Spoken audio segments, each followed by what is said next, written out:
Hello everyone, Pandey ji classes में एक बार फिर आप सबका स्वागत करता हूं। स्टूडेंट, आज हम एक काफ़ी इंपॉर्टेंट क्वेश्चन डिस्कस करने वाले हैं जो कि एनसीईआरटी रिडॉक्स रिएक्शन का है कि why do the following reaction proceed differently.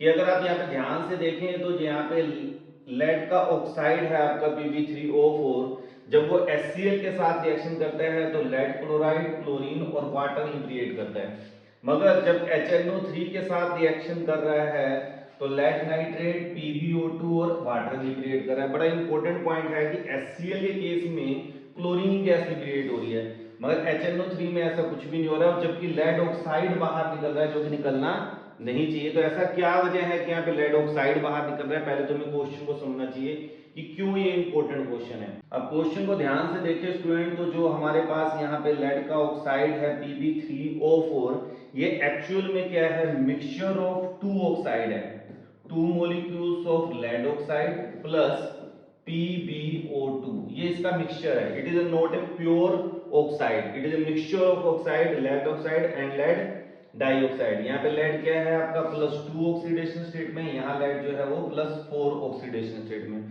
ठीक है स्टूडेंट, अब हम बात कर रहे हैं कि HCl के साथ रिएक्शन करनी है।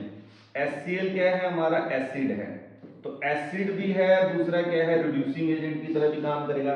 जब ये एसिड है, हमें पता है PbO क्या है? बेस है। एक तो ये एसिड बेस रिएक्शन शो करेगा। ठीक है स्टूडेंट, अगला जो है कि जो हमारा लेड ऑक्साइड है ये +4 ऑक्सीडेशन स्टेट में है, तो ये अपने डाउन में जाएगा, मान लो +2 में जाएगा या 0 में जाएगा।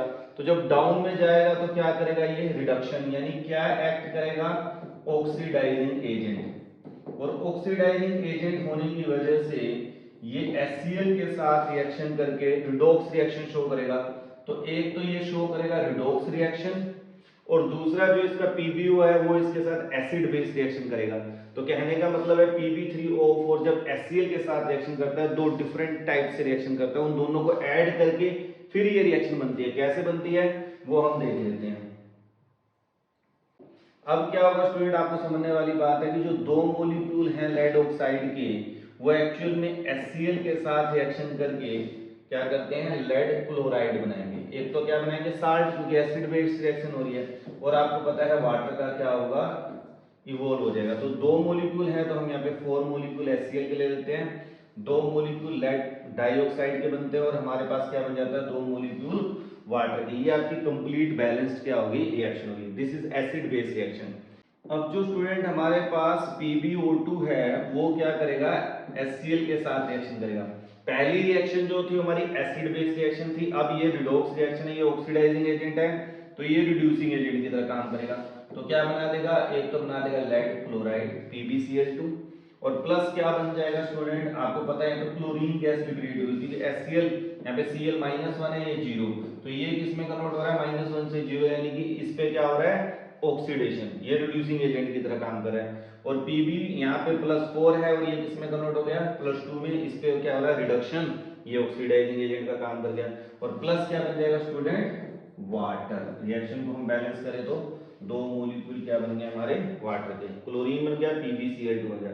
अब जब इन दोनों रिएक्शंस को स्टूडेंट हम ऐड करेंगे तो हमारे पास ओवरऑल रिएक्शन क्या आएगी वो देख लीजिए। यहाँ पे अगर हम बात करें 2PbO plus PbO2 plus 8HCl gets converted into 3PbCl2 plus chlorine plus 4H2O। तो ये हमारे पास क्या आ गई? रिएक्शन आ गई। और इसको जब हम और सिंप्लीफाई करेंगे तो ये दोनों को मिलाकर हम क्या लिख देंगे? Pb3O4। ठीक है student, plus 8HCl gives 3PbCl2 plus Cl2 plus 4H2O। तो ये आपके पास क्या आ गई? रिएक्शन आ गई जो आपके पास स्टार्टिंग में थी। तो इस तरह से स्टूडेंट हम देख सकते हैं कि हमारी जो रिएक्शन है, ये हमारे पास रिएक्शन आ गई जो हमने स्टार्टिंग में यहाँ पे की थी। तो HCl के केस में हो क्या रहा है? HCl जब PbO के साथ करता है तो एसिड बेस रिएक्शन शो कर रहा है, PbO2 के साथ कर रहा है तो रिडॉक्स रिएक्शन कर रहा है। मगर what happened in case of HNO3? तो अब उसे समझ लेते हैं स्टूडेंट। तो मेरे पास जगह थोड़ी कम कर लेते हैं, यहाँ पे आप इसका स्क्रीनशॉट ले लीजिए, क्योंकि मैं इसे क्या करूँगा स्टूडेंट अब रब करूँगा। अब हम आ जाते हैं, बात करते हैं किसकी, PB3O4 की। अब एक्चुअल में क्या है कि जो PB3O4 है, अभी जैसे हमने बात की कि ये दो मोलिक्यूल्स तो PBO के हैं और दो एक क्या है PBO2 है। अब PBO के साथ जब HNO3 की हम रिएक्शन करते हैं तो एसिड बेस रिएक्शन होगी, जैसे कि हमने HCl के साथ किया, मगर यहाँ पे लेड क्या है स्टूडेंट +4 ऑक्सीडेशन स्टेट में है, और HNO3 हमें पता है क्या है, ऑक्सीडाइजिंग एजेंट है, स्ट्रॉन्ग। अब ये भी ऑक्सीडाइजिंग एजेंट है और ये भी ऑक्सीडाइजिंग, ये +4 से ये नीचे तो जा सकता है, +4 से +6 पे या +7 पे तो नहीं जा सकता, तो यानी इन दोनों के बीच में क्या होगी, नो रिडॉक्स रिएक्शन। अब ये यहाँ पे खास बात है जो इसको डिफरेंशिएट करता है, तो यहाँ पे रिडॉक्स रिएक्शन नहीं होगी। PbO2 और HNO3 के बीच में रिडॉक्स रिएक्शन नहीं होगी, मगर PbO और HNO3 में रिएक्शन होगी। तो क्या होगी student, 2PbO plus HNO3 gets convert into क्या हो जाएगा, लेड नाइट्रेट PbNO3 का ट्वाइस प्लस क्या बन जाएगा, H2O। अब हम इसको अगर बैलेंस करें स्टूडेंट, तो हमारे पास 4HNO3 ले लेते हैं, 2H2O, 4 हाइड्रोजन हो गए, नाइट्रोजन 4 है, यहाँ पे 2 है, 2 मोलिक्यूल इसके ले लेते हैं, तो ये हमारे पास क्या होगी, कंप्लीट बैलेंस रिएक्शन होगी। मगर हमें जो ऊपर जो रिएक्शन दी है वो ये तो है नहीं।